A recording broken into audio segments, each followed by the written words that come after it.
Alrighty, welcome to MTG Anonymous. So I was short a video last week, so we'll do an extra one this week. The first one for the list will be Mono Red Aggro. As you know, I hate Mono Red, but it plays really well. So right here I'm showing you the average CMC is 2.2. There's 17 creatures, 19 non-creatures, and then there's the breakdown. Pause if you need to. Right here I'm going to say like, subscribe, and comment, because I really need them, and that'd be great. We're playing the standard 2020, so you don't have to worry about this deck rotating. Let's go ahead and get into this. So first we have 3 copies of Grim Initiate. For 1 red, you get a 1/1 zombie warrior with first strike. When it dies, amass. First strike, a creature with first strike deals combat damage before creatures without first strike, and then amass, put a +1/+1 on an army you control. If you don't control one, create a 0/0 black zombie army creature token first.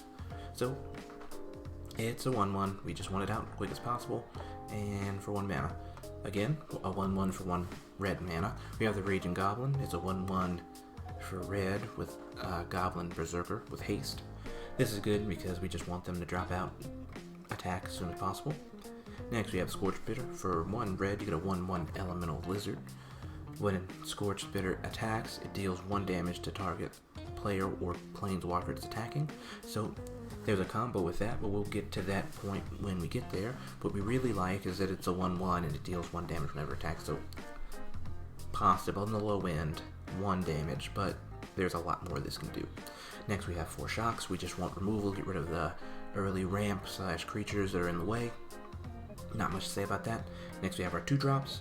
Burning Prophet for 1 and a red.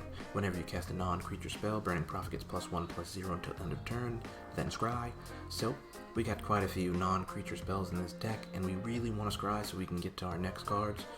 We don't have many ways to draw cards, so being able to see the top of our deck is really important. That's all I got for this one. It's a 1/3. Dreadhorde Arcanist. For 1 and a red, you get a 1/3 zombie wizard. Has trample.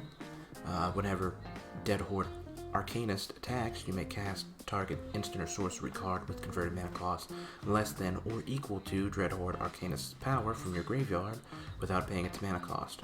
If that card would be put into your graveyard this turn, exile it. So obviously it's a 1/3, so we're going to be able to cast our 4 shocks again, hopefully. It's really important that we get that going. There's no way to increase attack power in this deck.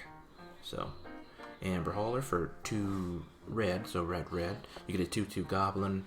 It says, pay 1, sacrifice it. It deals 2 damage to any target. Again, we just want to get things out of the way. And then this also is considered non-combat damage, so that's important. That's really important. Cavalcade of Calamity, one of my favorite cards. For 1 and a red, you get an enchantment. Whenever a creature you control with power 1 or less attacks, Cavalcade of Calamity deals 1 damage to the player or planeswalker that creature is attacking. And so we've shown you a whole bunch of 1/1s so far. So we get this out turn 2, hopefully. And then every single time we attack, these creatures are going to do 1 additional damage. Chandra's Pyro Helix. For 1 and a red, you get an instant. Chandra's Pyro Helix deals 2 damage divided as you choose among 1 or 2 targets. So this will help us get 1/1s out of the way that don't want us to swing, and that way we don't have to worry about our 1/1s dying. Mask of Immolation. For 1 and a red, you get an artifact equipment. When Mask of Immolation enters the battlefield, create a 1/1 red elemental creature token, another 1/1, so that's going to trigger Cavalcade of Calamity. Then attach Mask of Immolation to it. Equipped creature has, sacrifice this creature, it deals 1 damage to any target.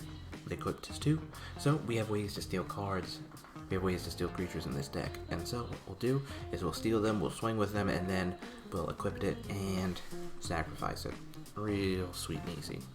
Next, we're in the 3 drops. Chandra Spitfire for 2 and a red, flying. When an opponent is dealt non-combat damage, Chandra Spitfire deals gets +3/+0 until end of turn.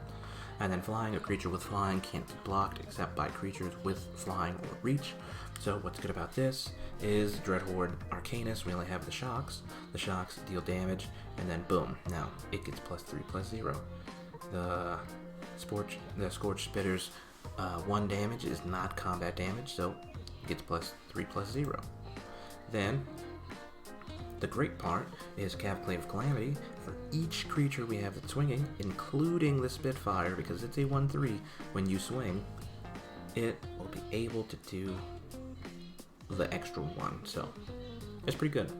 Act of Treason for 2 and a red, gain control of target creature until end of turn, untap that creature, gains haste until end of turn. So we want to use this, and then the Mask of Immolation to sacrifice the creatures, unless it's beneficial for us to keep them, because bigger creatures aren't in this deck and it makes it a lot easier to deal with. Tybalt, Rakish, and Instigator for 2 and a red. You get a legendary Planeswalker. Tybalt has 5 loyalty when it comes in. Your opponents can't gain life, which is extremely important for this deck. We do not want our opponents gaining life. That'll make it a lot more difficult to kill them. And then -2, create a 1/1 red devil token with when this creature dies, it deals 1 damage to any target. So this is a combo. What happens is we make the red devil on our turn when it can swing. Well, first we have to equip the Mask of Immolation. When we swing with it, it deals the 1 damage from Cavalcade of Calamity. So now that's 1 extra for Chandra Spitfire. Now you sacrifice it to the Mask of Immolation. Now that's 2 damage, and then it dies, so that's 3. So that's 3 triggers, so it becomes a 10-3 immediately. It's pretty good. Cosmotronic Wave for 3 and a red. Cosmotronic Wave deals 1 damage to each creature your opponents control. Creatures your opponents control cannot block this turn. This is important because now when we have an opponent that has about as fast as we are, we can deal the 1 damage, kill some of their creatures, but also we're able to swing in, and hopefully if Cavalcade of Calamity is out and we get 3 or 4 creatures, we can do quite a bit of damage. Next, we got Chandra Fire Artisan for 2 a red and a red. Legendary Planeswalker Chandra. Its static ability, when 1 or more loyalty counters are removed from Chandra Fire Artisan, she deals that much damage to target opponent or Planeswalker. This is important because Chandra Spitfire triggers on non-combat damage, so you let one of your opponent's 1/1s hit you, and then boom, you deal damage to it. But exile, for a +1, exile the top card of your library. You may play it this turn. So you want to do this before you drop lands, because you can drop lands using that ability. And then -7, exile the top 7 cards of your library. You may play them this turn. It's not great, but it can get us into a lot of these little creatures. And then since we don't have ways to draw, this helps us dig into our deck a little bit. Leyline of Combustion for 2 a red and a red. You get an enchantment. If Leyline of Combustion is in your opening hand, you may begin the game with it on the battlefield. Whenever you and or at least 1 permanent you control becomes the target of a spell or ability an opponent controls, Leyline of Combustion deals 2 damage to that player. So, in case they try to deal some direct damage to us, if we're in a mono red or they're trying to destroy our creatures, they have to target them, and then therefore we get to deal 2 damage using this. It's pretty good. I like it. Chandra Awakened Inferno for 4 a red and a red. You get a legendary Planeswalker Chandra. This spell can't be countered, which is super important against Simic Flash. Comes in with sick loyalty. You get a +2. Each opponent gets an emblem with at the beginning of your upkeep. This emblem deals 1 damage to you. This is good. Well, it's not necessarily great. It doesn't combo with Chandra Spitfire immediately. On their turn, when it deals the damage, then Chandra Spitfire becomes bigger, but regardless. For -3, Chandra Awakened Inferno deals 3 damage to each non-elemental creature.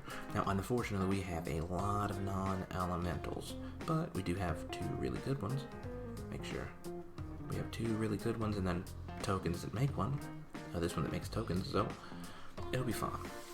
-X, Chandra Awakened Inferno deals X damage to target creature or Planeswalker.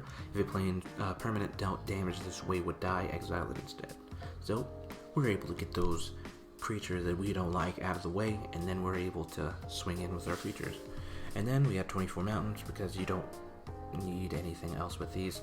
You could get the Karn's Bastion, in case you have both the Chandras out, then you can proliferate, since these are all small amounts. But for the 2020 standard event, you don't need it. It's pretty fun. That is it for this deck tech. This one will be releasing Monday, hopefully. In other news, there is a giveaway. If you go back and comment on any of our videos from the last 2 weeks, then you'll be entered in a chance to win a set of cards. I won't tell you what that set of cards is, but regardless, I will see you then. Later.